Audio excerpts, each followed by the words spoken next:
네, 오늘 말씀입니다. 요한계시록 3장 18절 말씀인데요. 함께 말씀 봉독하겠습니다. 내가 너를 권하노니 내게서 불로 연단한 금을 사서 부요하게 하고 흰 옷을 사서 입어 벌거벗은 수치를 보이지 않게 하고 안악을 사서 눈에 발라 보게 하라. 아멘. 오늘 말씀의 주제는 금, 옷, 약입니다. 네. 누가 저한테 물어보더라고요. 목사님은 그 설교를 미리 뭐 이렇게 주제나 말씀 미리 정해놓고 하시냐고. 그래서 제가 저는 때로는 주일 아침까지도 몰라요. 그럴 때가 있었습니다. 네, 실제로 저는 성경 어떤 훌륭하신 목사님도 1년치 설교 본문을 다 계획해서 준비를 하시더라고요. 그분들은 대단하신 것 같아요. 제가 그분들처럼 하려면 80일 금식을 해야 될 것 같아요. 40일 가지고도 저는 부족할 것 같고 저는 그래서 성경을 계속 읽습니다. 성경을 계속 읽고 제 마음에 이 말씀을 내가 나눠야 되겠다는 그 마음이 올 때까지 그냥 읽습니다. 그러니까 어떨 때는 토요일 밤까지도 본문을 못 정합니다. 그래서 주보 내용을 이제 우리 이병헌 목사님이 올려주시고 거기에 제가 이제 블랭크를 채워야 되는데 설교 본문이나 말씀을 채워야 되는데 어느 날은 이제 토요일 날 올려주면 그걸 못 채워요. 그래서 또 우리 승리 자매가 아침 7시까지 부족한 내용을 올려주시면 반영하겠다 그러는데요. 어떤 날은 6시 50분에 올린 날도 있고. 그래서 오늘 말씀도 계속 이제 말씀을 읽다가 이번 주에 금요일 날 우리 3시간 기도회 하는데 제가 기도하는데 이 말씀이 저한테 굉장히 그것은 저한테 주시는 도전이에요. 여러분에게 나누기 전에 주님이 저에게 질문하시는 질문이었어요. 그래서 이 질문을 가지고 또 기도하게 됐고 그것이 또 오늘 이제 나누는 말씀이 됩니다. 작년 12월 달에 제가 목요일 날, 저는 목요일 날이 쉬는 날이잖아요. 목요일 날 이제 한라산 기도원에 갔습니다. 그래서 우리가 이번 이제 가을에 전교인 수련회를 이제 계획하는 장소이기도 하고 제가 이제 좀 뭔가를 좀 하려고 이제 한라산 기도원에 이제 아침에 가서 이제 금요일 날 새벽에 내려오곤 했는데 몇 번 갔어요. 근데 가서 되게 재밌는 거는 이제 뭔가를 하려고 갔는데 앉아서 이제 기도하게 되면 특별히 이번에 제가 많이 경험한 것 그 기도를 하면 감사하는 기도만 엄청 많이 했던 날이 하루 있습니다. 그날은 하루 종일 감사하는 기도만 했어요. 그 내가 그렇게 감사할 게 많은지 깜짝 놀랐어요. 제일 많이 감사한 게 뭐냐면 내가 존재하는 것에 대해서 되게 감사했어요. 그거 한 30분 동안 감사한 것 같아요. 아니면 내가 저 밖에 있는 돌멩이가 아니어서 감사합니다. 그랬어요. 하나님 제가 저기 삼양 바닷가에 있는 길냥이가 아니어서 감사합니다. 그렇게 하다 보니까 30분까지 부족하지 않겠어요? 온갖 것을 다 대야 되니까 내가 이제 존재한다는 것, 내가 인간이라는 것, 내가 영혼이 있는 존재라는 것, 그리고 내가 하나님이라는 분을 인식하고 생각할 수 있는 존재라는 것. 내가 사람들이 내 주변에 있는 가족이나 사람들을 내가 알 수 있는 존재라는 것. 그리고 내가 성경이라는 것을 읽을 때 성경은 그냥 글자잖아요. 글자가 내가 이해가 되고 그 말씀 안에서 내가 은혜를 받고 그것이 나에게 내 영혼의 생명이 된다는 것이 참 감사했어요. 그래서 그날은 그 감사한다는 기도로 하루가 찼어요. 그래서 주님이 저에게 이런 마음을 주셨어요. 감사하지 않는 사람이 저한테 하는 말이시겠죠. 감사하지 않는 사람들이 정말 감사할 일이 없다고 말한다는 거예요. 사랑하지 않는 사람들이 나는 사랑을 받지 못하고 나를 사랑해 주는 사람이 없다고 말한다는 거예요. 최선을 다하지 않는 사람이 나는 뭐를 해도 되는 일이 없다고 말한다는 거예요. 그래서 제가 주님이 저에게 많은 사역자들이, 저는 저에게 대해서 하는 말이죠. 많은 사역자들이 자신이 하나님의 일에 준비되지 않아서 이루어지지 못하는 것이 준비되지 않은 채로 어떤 일이 일어나는 것보다 더 안전하다는 사실을 모른다는 거예요. 다시 말씀드릴게요. 많은 사람들이 내가 준비가 안 돼서 어떤 일이 안 이루어지는 게 준비가 안 됐는데 이루어지는 것보다 더 안전하다는 사실을 모른다고요. 준비가 안 됐는데 계속 하나님이 응답해 주시지 않는다 그래요. 준비가 안 됐는데 이 일의 열매가 왜 없느냐고 말해요. 그것 때문에 속이 상하고 마음이 아프고 괴롭고 근심이 되고 걱정이 되는 거예요. 그런데요, 우리의 마음이, 우리의 삶이 하나님 앞에 준비되지 않은 채로 뭔가 이루어지는 게 더 위험합니다. 그게 더 심각한 문제를 만들어내고, 그게 결국에는 내가 준비되지 않는데 어떤 일이 잘 되면 얼마나 기분이 좋겠어요. 그렇죠? 공부를 안 했는데 A뿔을 맞으면 얼마나 기분이 좋겠어요. 그러지 않으세요? 내가 뭐 사업에서 준비도 하는데 어느 날 갑자기 대박이 터지면 얼마나 좋겠어요. 그렇지 않으세요? 근데 그게 인생의 저주라는 사실을 모른다고요. 많은 사람들이. 실은 그것을 원해요. 사람들이 내가 조금 수고했는데 엄청 많이 생기기를 원해요. 그렇게 되면요, 하나님의 은혜라고 그래요. 하나님이 주신 은혜가 아니거든요. 마귀가 주는 겁니다, 오히려. 그러면서 제가 생각했어요. 많은 사역자들이 자신은 주님의 일에 준비된 것처럼 꾸미는 일에 엄청 익숙하다. 내가 없는데 있는 것처럼 꾸미는 것에 엄청 익숙하고, 겸손하지 않은데 겸손한 것처럼 꾸미는데 엄청 익숙하죠. 그리고 무엇보다 잘 모르는데 아는 척하는데 엄청 익숙합니다. 그게 제일 문제예요. 오늘 말씀해 보면 금, 옷, 약이잖아요. 성경에 있는 단어들이에요. 세 단어가 어쨌든 한 글자예요. 신기하게. 그래서 제가 이 금과 옷과 약은 예수 믿는 사람뿐만 아니라 모든 사람이 원하는 세 가지라는 사실을 깨닫게 됐어요. 금은 부를 의미합니다. 모든 사람이 부하기를 원하잖아요. 예수님 믿는 사람이나 믿지 않는 사람이나 다 원합니다. 그리고 옷은 뭡니까? 우리의 명예와 귀를 말합니다. 다른 사람들에게 인정받고 옷 하나를 입더라도, 액세서리 하나를 하더라도, 머리를 한번 자르더라도 다른 사람들이 인정받고 좋은 소리 듣고 싶은 게 모든 사람의 마음입니다. 싫은 소리 들으면서 살고 싶은 사람 누가 있겠어요? 다른 사람들에게 계속 쿠사리만 먹고 인생 살고 싶은 사람 누가 있겠어요? 작은 거라도 우리는 인정받고 싶어 합니다. 그리고 남들에게 잘 보이고 싶어 하고, 번듯하게 보이고 싶어 하는 것이죠. 그리고 약은 뭡니까? 이 세상만큼 약이 필요한 때가 어디 있습니까? 온 인류가 3년간이나 약이 없어서 멈췄잖아요. 그러니까 이 세상은 끊임없이 약을 요구하는 세상이에요. 한 50이 넘었는데 정기적으로 약을 먹지 않는 사람은 엄청 성공한 사람이라고 그러더라고요. 저 성공했어요. 정기적으로 먹는 약이 하나 있는데 비타민은 먹습니다. 그건 약은 아니니까. 이 세 가지가 말씀을 보는데 모든 사람이 다 원하는구나. 그리고 이 부와 귀와 건강은 모든 사람이 추구해요. 그런데 놀랍게도 이 세 가지는 동시에 대부분의 사람이 착각하고 있는 것이기도 하다는 겁니다. 진정한 부가 무엇인지 착각합니다. 진정한 명예와 귀가 무엇인지 착각하고 살고요. 진정한 건강이 무엇인지, 그 근원이 무엇인지 알지 못하고 삽니다. 제가 모른다는 표현 의미는 세 가지예요. 첫 번째로는요, 진짜 부와 명예와 건강이 무슨 의미인지를 모르고 산다는 거예요. 제가 말하는 진짜는 성경입니다.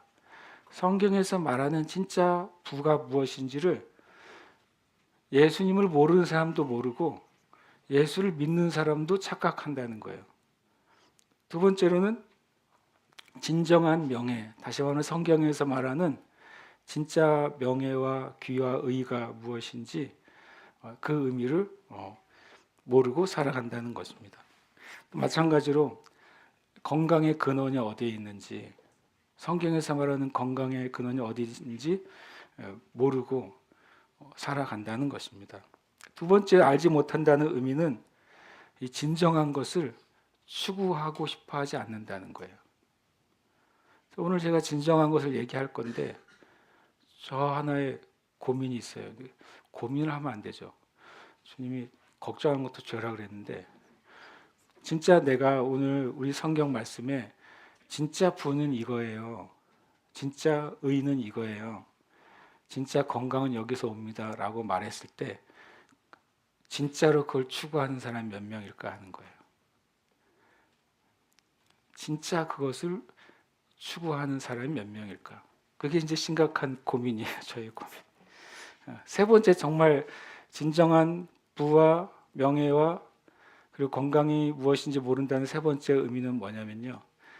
누군가가 진정한 부를 추구하면 사람들이 그 사람을 업신여깁니다.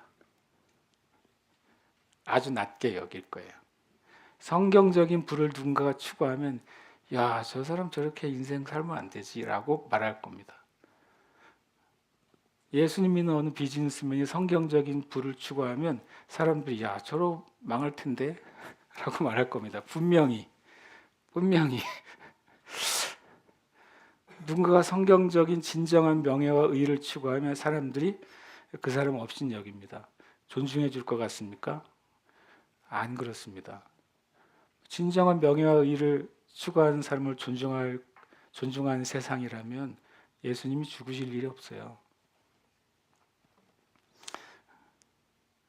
마찬가지죠. 진정한 건강의 근원을 추구하는 사람을 만나면 여러분, 그렇게 살면은 암 걸리면 어떻게 하시려고 그래요? 이렇게 말합니다.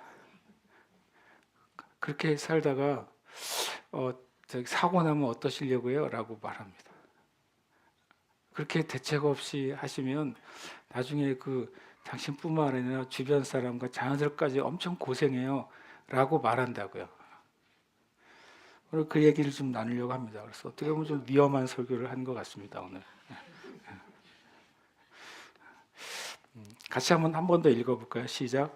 내가 너를 권하노니 내게서 불로 연단한 금을 사서 부여하게 하고 흰 옷을 사서 입어 벌거벗은 수치를 보이게 하고 안약을 사서 눈에 발라 보게 하라. 아멘. 우리의 지금의 시대, 영적인 시대를 라오디게아 시대, 교회의 시대라고 말하기도 합니다. 우리 형제 자매님들은 믿음 양육이죠. 믿음 양육에서 첫 번째 읽어야 될 책 중에 하나가 하워드 피트만 목사님 플라시보라는 책입니다. 이렇게 생긴 책이죠. 예. 이 책이 기독교 출판사에서 나오지 않았기 때문에 사람 찾기가 어렵습니다. 호야 출판사에서 나왔죠. 호야 출판사는 영어 학원을 하는 출판사입니다.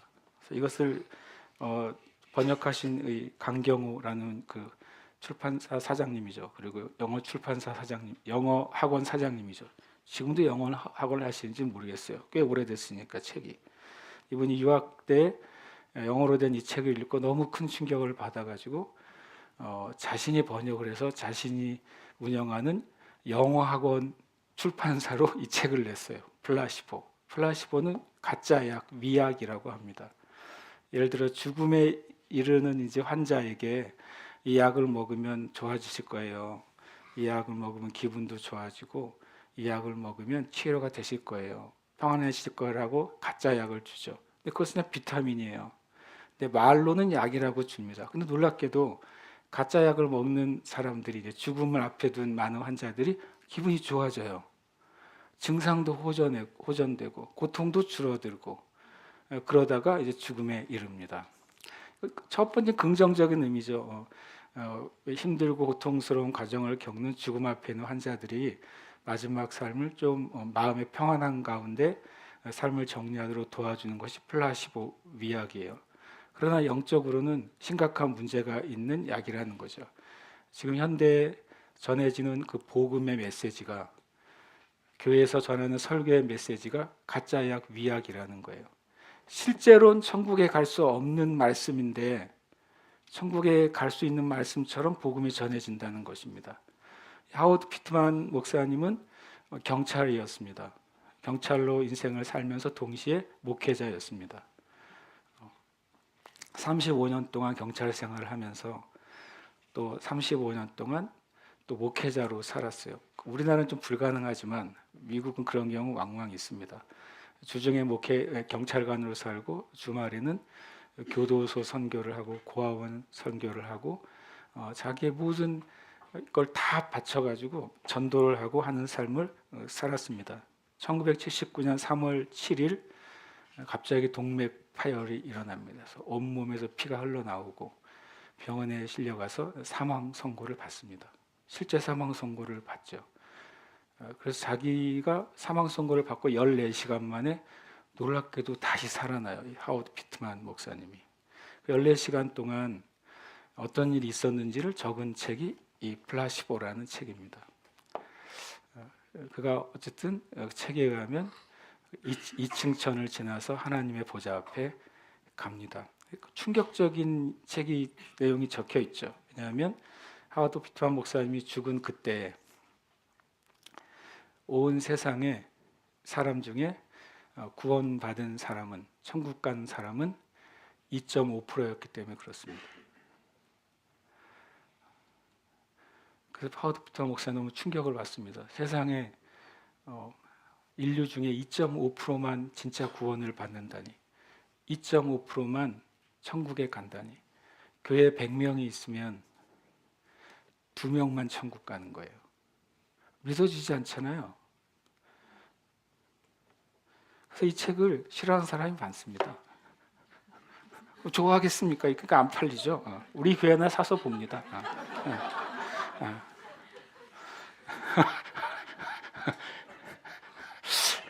근데 실은 은근히 엄청 많이 팔립니다. 아십니까?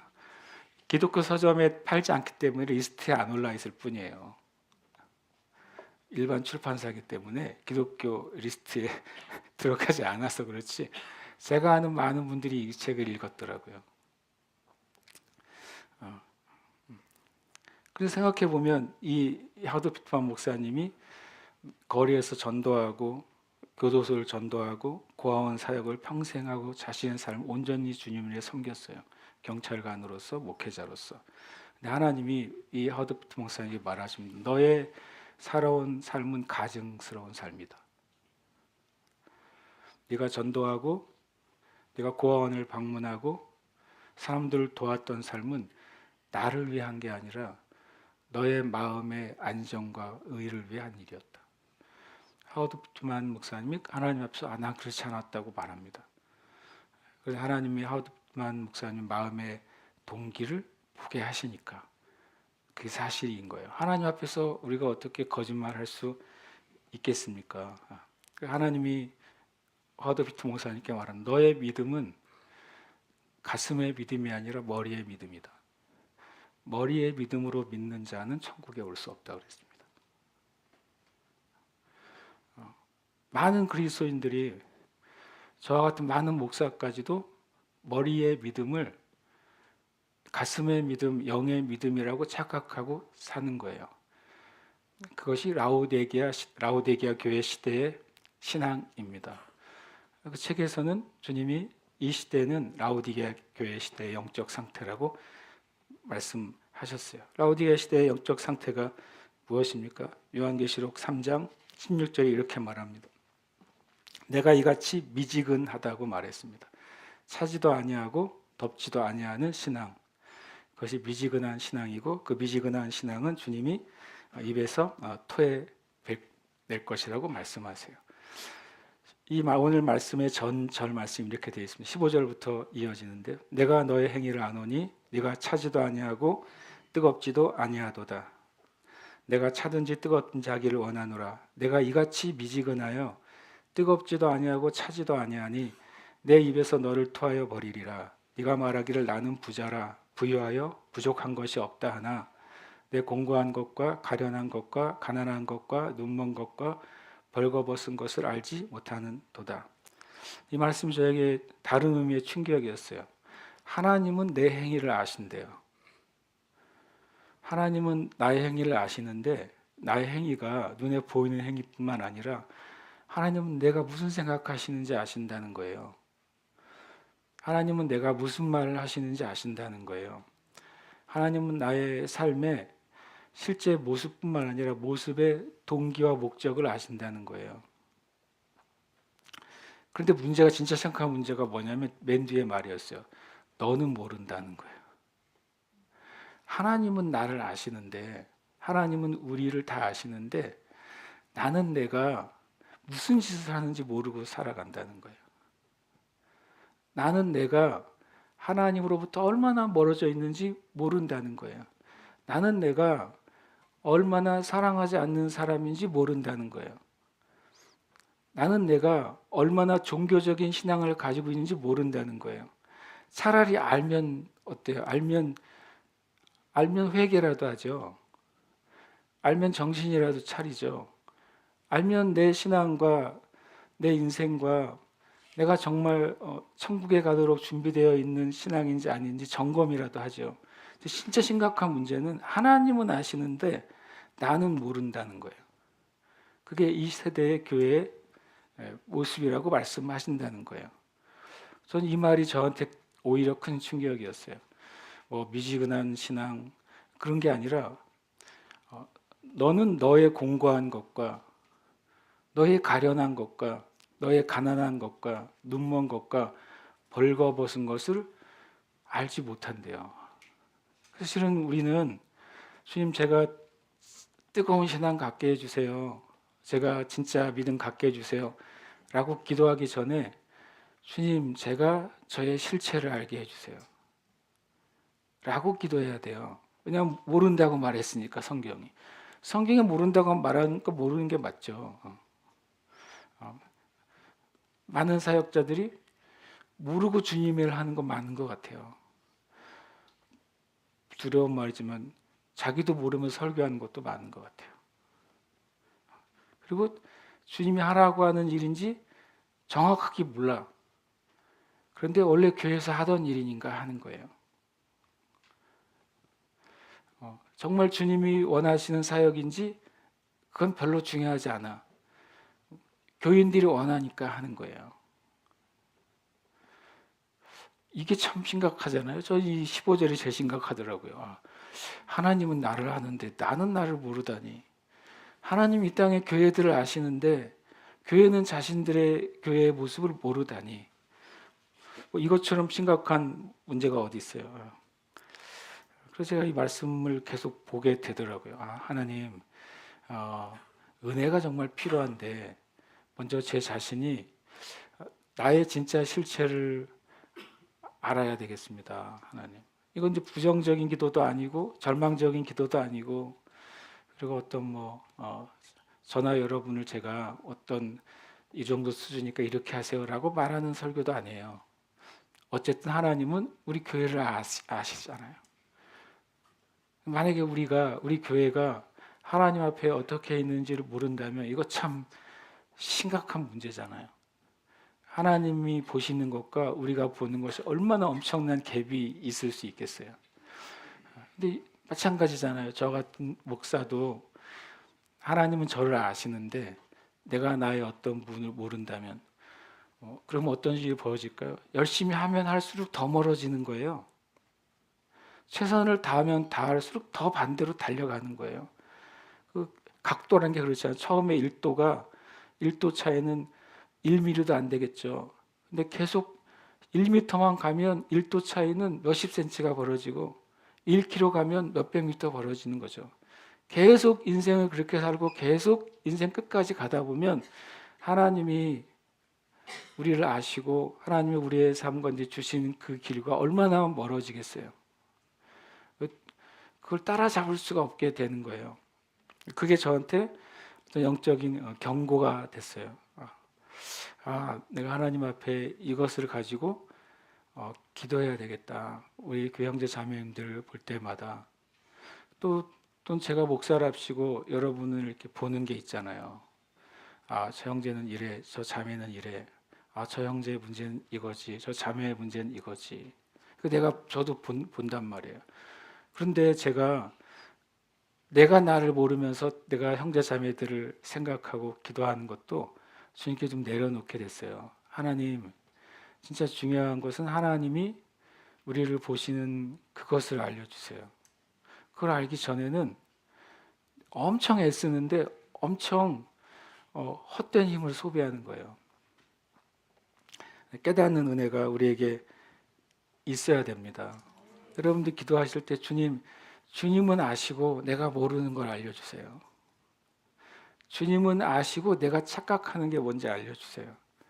라고 기도하시길 축복합니다.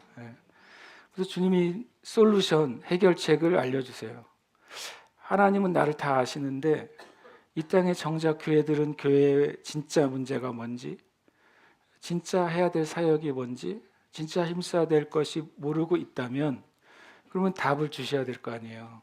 근데 하나님의 답은 또 의외로 놀라운 답이에요. 답은 어떻게 해라가 아니라 사래요. 내가 너를 권하는 내게서 불로 연단한 금을 사라라고 말해서 사라. 사는 게 뭔지 알죠? 예. 모르시는 분은 없겠죠. 값을 주고 받는 겁니다. 흰 옷을 사라 이렇게 말씀하십니다. 그리고 안약을 사라 이렇게 말씀하시는 거죠. 여기서 제일 중요한 단어가 저는 많이 묵상하다가 금과 옷과 약도 있는데 실은 내게서였어요. 내가 너를 권하노니 내게서. 여기서 내게서가 누구예요? 나에게서. 여기서 나가 누굽니까? 예수님입니다. 이 말씀은 예수님께서 주의 천사를 보내서 사도 요한에게 주신 계시이기 때문에 이 말이 또 두 번째로 저한테 많은 생각을 하게 만들었습니다. 성경은 오늘 하나님 말씀은 저와 여러분에게 이 금과 옷과 약을 예수님에게서 사야 된다고 말하는 거예요. 우리 어떤 물건을 어디서 사야 되는지 알잖아요. 어떤 좋은 물건은 어떤 사이트에서 사야 되는지 알잖아요. 또 어떤 물건을 얼마나 싸게 사려면 또 어떻게 사야 되는지 잘 알잖아요. 그렇죠? 근데 정작 우리의 영혼에 관계된 이 세 가지 금과 옷과 약을 어디서 사야 되는지는 정작 몰라요. 더 놀라운 건 가르쳐줘도 안 사요. 그게 우리의 문제예요. 그것이 문제입니다. 성경은 예수님으로만이 이 세 가지를 살 수 있다고 말씀하신다는 거예요. 여러분이 아무리 노력을 해서 여기서 말한 불로 연단한 금을 저한테 사려고 해도 못 사세요. 불로 연단한 금을 어떤 누구에게도 살 수가 없어요. 아무리 위대한 영적인 지도자에게서도 그거는 살 수가 없어요. 바울에게서도 못 사요. 바울을 아무리 연구해도 못 사요. 다윗을 연구해도 못 사요. 왜냐하면 여기서 예수님이 나에게서 사라고 그랬으니까요. 산다는 것은 뭐라고요? 값을 지불하는 것입니다. 값을 지불하고 불로 연단한 금을 사야 진짜 부요가 임하고, 값을 지불하고 흰 옷을 사서 입어야 진짜 수치가 가려지고, 값을 지불하고서 이 안약을 사야 진짜 나의 어두운 눈이 밝아지는 것, 그것이 성경의 솔루션입니다. 그 말은 예수님에게 뭐가 있다는 것입니까?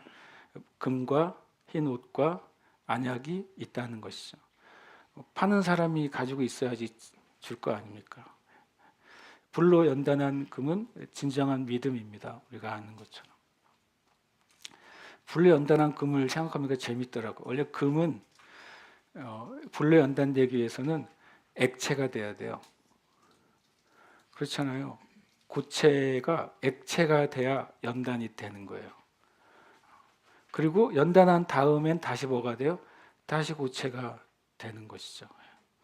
저와 여러분의 믿음은 불에 의해서 완전히 풀어지는 시간이 필요합니다. 고체 상태로 다시 연단된 고체는 되지 않아요. 제주도는 온천지의 현무암이잖아요. 현무암이 원래 뭐였어요? 뜨거운 액체였죠. 뜨거운 액체. 그렇잖아요. 용암이 마그마가 재밌지 않습니까? 이게 암석인데 액체였어요. 뜨거운 액체가 바깥으로 나오니까 이게 고체가 돼버렸어요. 제가 생각했습니다. 주님, 나는 이 과정을 겪었습니까? 나의 믿음이 내가 믿는다고 하는 그 나의 신앙이 완전히 다 녹아져 가지고 액체가 돼버린 거죠. 완전히 다 녹아져서 액체가 된 다음에 그때 불순물이 다 버리고 나서 다시 고체가 되는 것입니다. 진짜 믿음이 되는 것입니다. 그것이 바로 이제 지식의 신앙에서, 생각의 신앙에서, 종교적인 신앙에서, 전통의 신앙에서 그것이 다 녹아진 다음에 그것이 다 타서 없어지고 나서 진짜만 남아서 굳는 겁니다. 하나님에 대한 진짜 믿음만 남아서 굳는 겁니다. 그러니까 다른 여지가 없는 거예요. 순금이 왜 순금입니까? 인간으로서는 99.9%잖아요. 그렇지만 하나님 나라에는 순금이 있잖아요. 그것은 100%잖아요. 100%가 뭐냐면 다른 여지가 없는 거예요. 신앙에 있어서 다른 여지가 없는 상태가 불로연단한 금인 것이죠. 흰 옷은 진정한 의를 말하는 것입니다. 가짜 의는 뭡니까? 하워드 피트만 목사님이 죽은 동안에 하나님 앞에 섰을 때 하나님 나라를 위해서 일을 하고 봉사도 하고 섬기기도 하고 고아원도 세우고 많은 일을 했는데 마음의 진짜 깊은 동기 안에는 나의 의가 있는 거예요. 나의 의, 나의 자랑, 나의 명예가 들어가 있는 거예요. 근데 그것도 불순물이 포함되어 있는 거잖아요. 그것을 성경은 더러운 옷과 같다는 표현합니다. 인간의 의는, 인간의 선행은 더러운 옷과 같아. 하나님 앞에는 흰 옷을 입고서만 설 수 있어요. 천국은 흰 옷 입은 사람만 존재합니다. 더러운 옷이라고 말하는 우리의 의, 우리의 선행, 그것을 가지고 하나님 앞에는 가서 아무 소용이 없는 거예요.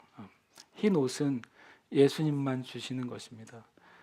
예수님만 온전히 믿음으로써 의롭게 되는 것입니다. 그것 외에는 우리의 행위가 하나님 앞에 옳다 인정받을 수 있는 것이 단 하나도 없다라고 하는 것입니다. 이 안약이 재밌어요. 여러분 안약 그럼 뭐부터 떠오르세요? 이렇게 한 방울 떨어뜨린 거 생각하잖아요. 원래 안약은 여기서 말하는 안약은 그게 아니라 우리나라로 보면 안약과 제일 비슷한 게 뭐냐면 고약입니다. 고약 아시나요? 이 고약을 모르는 세대요. 고약 몸에 이제 고름이 생기거나 다쳤을 때 검은색 껌과 같은 거를 붙이잖아요. 시간을 두면 걔가 그 검은색 껌이 신기하게도 몸에 있는 염증을 쫙쫙쫙 뽑아내가지고 그것을 치료하잖아요. 이 안약은 우리가 생각하는 눈에 점안의 액체가 아니라 원래 플레이트라고 돼 있어요. 마치 크래커 형태의 약 이런 개념이에요. 그러니까 눈이 아플 때 우리가 눈따라기가 났을 때 이 시대에는 라오디게아에서 나오는 안약을 붙인 겁니다. 그래서 고름을 한국과 비슷합니다. 고름을 빨아내고 그래서 치료하는 그 안약을 말하고 있는 겁니다. 사도 바울이 그가 보지 못하는데 본다고 생각했어요.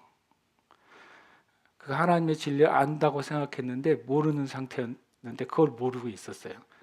예수님이 메시아라는 사실을 모르고 있었어요. 근데 바로 다메섹 도상에서 빛이신 예수님을 만나잖아요. 마치 그 빛이신 예수님이 이 사도 바울의 눈을 찌릅니다. 눈이 멀고, 근데 눈이 멀었는데 묘하게 나중에 그 빛이 뭐가 된 겁니까? 안약이 됐어요. 꺼풀이 된 것이죠. 왜냐하면 사도 바울이 눈이 열릴 때 다친 눈이 열리고 또 영의 눈이 열릴 때 성경에는 꺼풀이 벗겨졌다고 말했잖아요. 그 꺼풀과 같은 것이 안약이에요.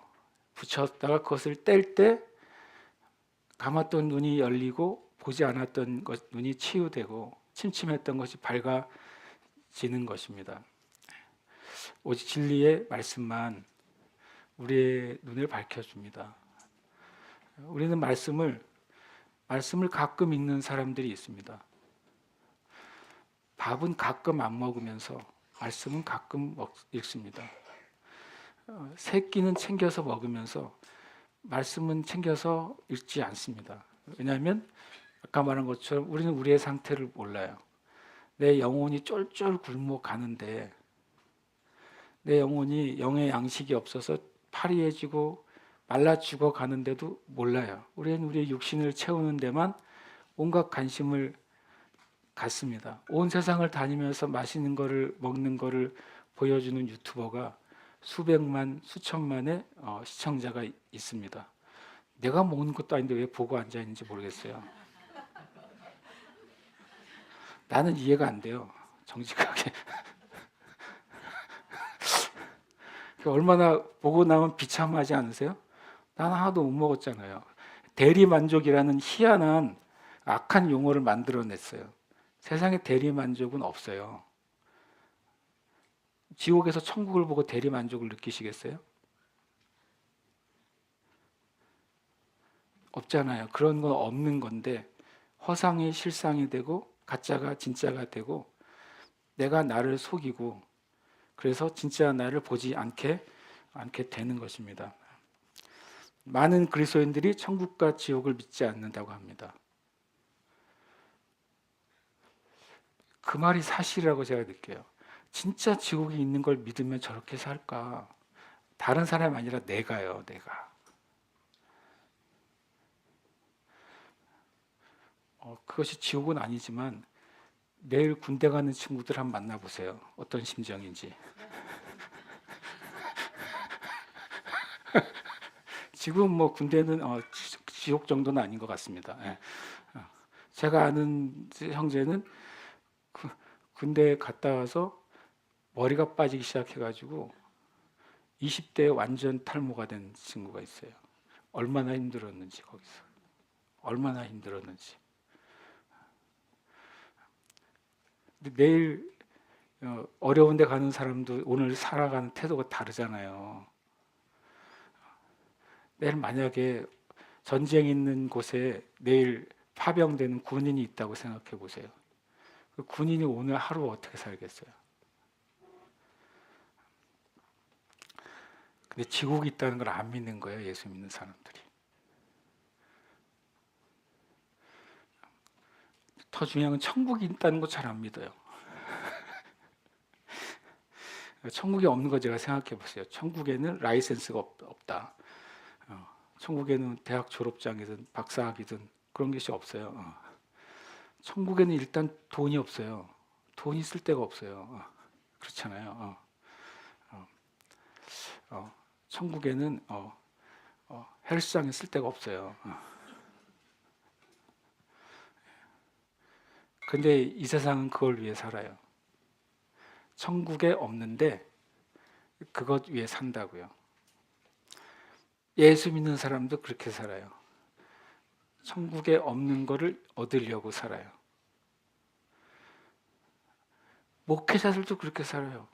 천국에 없는 것을 얻으려고 살아요. 제 표현을 하면 비참한 현실이죠. 이 땅의 교회. 그러니까 많은 그리스도인들이 천국과 지옥을 믿는 그리스도인도 여기서도 잘 살고 천국에서 잘 살려고 예수 믿어요. 여기서도 편안하게 살고 천국에서 편안하게 살려고 예수 믿어요. 거기에 타협이 없어요. 예수 믿는데 조금만 고난이 오면 굉장히 기분이 안 좋아져요.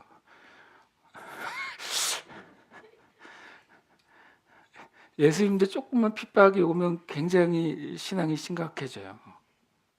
성경은 분명히 이 땅의 그리스도인들이 살아가는 삶은 천국 가기 위한 준비라고 계속 말씀하시잖아요. 천국 가기 위한 준비예요. 그렇잖아요. 여행 가려면 짐 싸잖아요. 여행 가는데 우리 집에 있는 모든 가구 다 싸지 않잖아요. 그렇잖아요. 천국 가려면 우리의 마음에 성경은 분명히 준비되라고 말씀하시는데 짐을 싸라는 소리인데 천국에서 사용할 수 있는 것만 짐 싸야 돼요. 제가 처음에 성지순례 처음 가는데 한 목사님이 이스라엘은 이것도 없을 거고 저것도 없을 거라고 해가지고 짐이 이민 가방이었어요. 그래서 얼마나 많은 걸 준비하셨는지 몰라요. 근데 헤어 드라이기는 기본이고 커피 포트도 가져갔고 다리미도 가져갔고 없을 수 있다. 없을 수 있기 때문에 가져간다. 나중에 돌아오면서 말했어요. 하나도 안 썼다고. 하나도 안 쓰고 2주일 동안 있다 돌아오면서 다시는 성지순례 갈 때 안 싸간대요. 아직까지 그분 성지순례 다시 못 갔어요. 제가 생각해 봤어요. 성경은 분명히 내가 살아가는 인생이 천국 가기 위한 준비라고 말씀하는데 준비 안 하고 사는 거예요.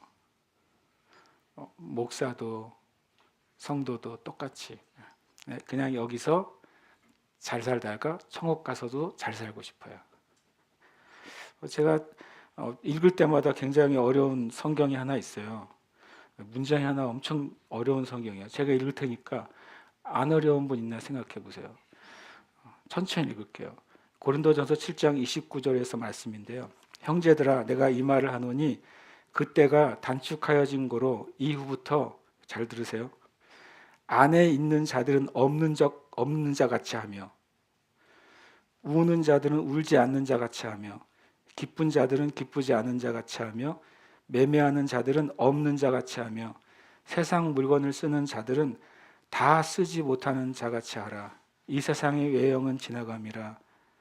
너희가 염려 없기를 원하노라. 장가가지 않는 자는 주의 일을 염려하여 어찌하여 주를 기쁘시게 할까 하되 장가간 자는 세상 일을 염려하여 어찌하여 아내를 기쁘게 할까 하며 마음이 갈라지며 시집가지 않은 자와 처녀는 주의 일을 염려하여 몸과 영을 다 거룩하게 하려 하되 시집간 자는 세상 일을 염려하여 어찌하여 남편을 기쁘게 할까 하느니라. 내가 이것을 말하면 너희의 유익을 위함이요 너희에게 올무를 놓으려 함이 아니니 오직 너희로 하여금 이치에 합당하게 하여 흐트러짐 없이 주를 섬기게 하려 함이라. 이 말이 참 저는 이제 읽을 때마다 첫 번째 이해가 안 됐고 아내가 있는데 아내가 없는 것처럼 살라고 그러지? 나는 아내가 있거든요. 만약에 사업을 하는 사람한테 세상 물건을 쓰는 자들은 다 쓰지 못하는 자 같이 하라고. 이게 말이야 이해가 안 됐어요. 저는요. 진짜 그냥 의미가요. 그리고 제가 이제 이 말씀을 진짜 많이 이것저것 살펴봤습니다. 그리고 한두 가지를 깨닫게 됐습니다. 사람마다 자기가 중요하고 가치 있고 그리고 원하는 삶이 있어요. 그것보다 주님을 위한 삶이 정말 가치 있다고 여기느냐고 질문하는 겁니다. 뭐가 제일 중요하세요, 여러분 삶에? 뭐 그런 것만 이렇게 잘하잖아요. 나의 인생의 중요한 리스트 짝짝 적고 내가 가진 것 중에 중요한 거 적고 뭐 무인도에 가는데 3가지만 골라보세요. 막 이런 거 있잖아요. 그런 질문 비슷한 겁니다. 마지막에 이렇게 말합니다. 사도 바울이 이렇게 말한 이유가 오직 너희로 하여금 이치에 합당하게 하려 흐트러짐 없이 주를 섬기게 하려고 이렇게 말한다고 말했습니다. 성경은 이렇게 살라고 말씀하시는데 이 말은 너무 단단한 음식 같은 거예요. 씹어 먹기가 너무 힘든 거예요. 소화도 잘 안 돼요. 여기서는 이런 말 합니다. 삶의 태도가 내가 어떻게 하면 하나님이 기뻐하시는 일을 할까 이렇게 생각하고 살라는 거예요. 그렇게 생각하고 사나? 생각해 봤어요. 주일 설교를 준비하면서 이 설교가 어떻게 하면 하나님이 들으시고 너 오늘 참 설교 잘했다. 또 내가 하고 싶은 말 네가 잘했어. 라고 해야 되는데 어떤 날 이런 적이 있었어요. 또 설교하려고 하니까 이 설교 들으면 어느 집사님이 들으면 교회를 나올까 말까 고민할 것 같은데 이런 설교가 있었어요. 꼭 본인을 찍어서 하는 설교 같을 것 같은 설교인 거야. 나는 그분을 위해서 그렇게 하라고 한 건 아닌데, 그래서 엄청 고민되는 때가 정직하게 몇 번 있었어요. 근데 하나님이 큰 은혜를 주셨는데 그날 그분이 안 왔어요.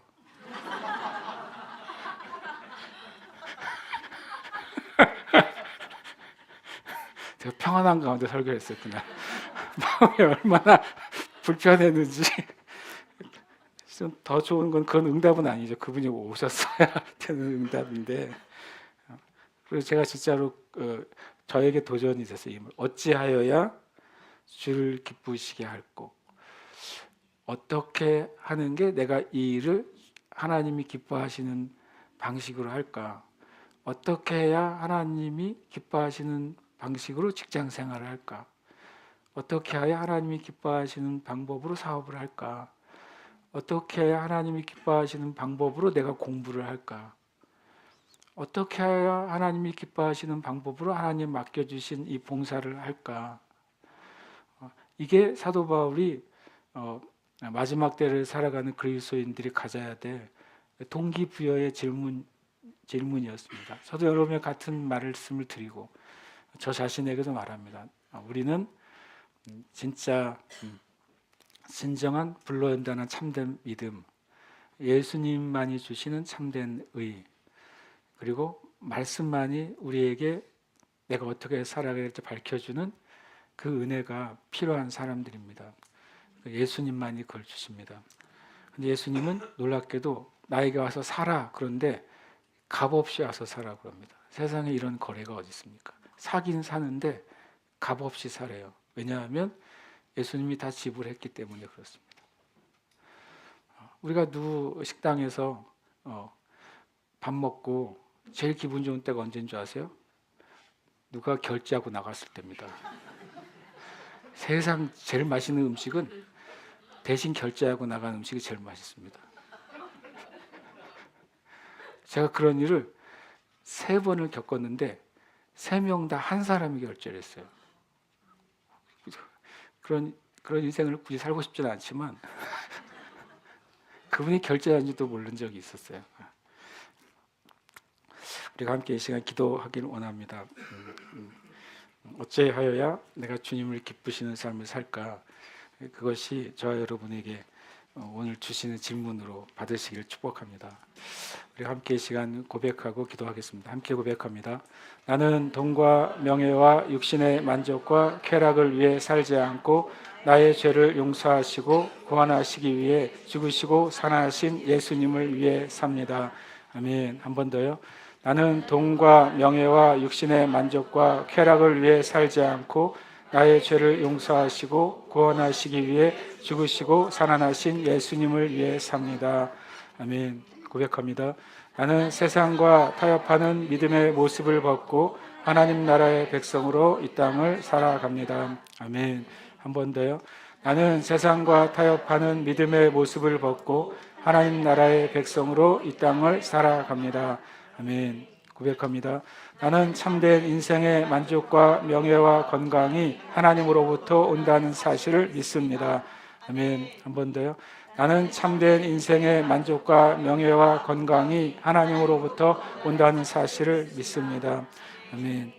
우리가 함께 이 문장에 우리의 이름을 넣어서 또 고백하고 기도하기를 원합니다. 이사야 55장 1절에 오라 너희 모든 목마른 자들아 물로 나오라 돈 없는 자도 오라 너희는 내게 와서 사 먹되 돈 없이 값없이 와서 포도주와 젖을 사라 너희가 어찌하여 양식이 아닌 것을 위하여 은을 달아주며 배부르게 하지 못할 것을 위하여 수고하느냐 내게 듣고 들을지어다 그리하면 너희가 좋은 것을 먹을 것이며 너희 자신들이 기름진 것으로 즐거움을 얻으리라 너희는 귀를 기울이고 내게로 나와 들으라 그리하면 너희의 영혼이 살리라 내가 너희를 위하여 영원한 언약을 맺으리니 곧 다윗에게 허락한 확실한 은혜니라.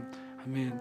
하나님의 말씀을 듣고 그 듣고 순종하는 것이 예수님께 와서 값없이 사는 방법입니다. 우리가 함께 이 시간 우리의 이름을 넣어서 고백하고 기도할 때, 주님, 제가 진정한 하나님 나라의 자녀로, 하나님 나라의 시민으로, 하나님 나라의 백성으로 살기를 원합니다. 함께 고백하겠습니다. 고운영은 돈과 명예와 육신의 만족과 쾌락을 위해 살지 않고 고운영의 죄를 용서하시고 구원하시기 위해 죽으시고 살아나신 예수님을 위해 삽니다. 고운영은 세상과 타협하는 믿음의 모습을 벗고 하나님 나라의 백성으로 이 땅을 살아갑니다. 고운영은 참된 인생의 만족과 명예와 건강이 하나님으로부터 온다는 사실을 믿습니다. 아멘.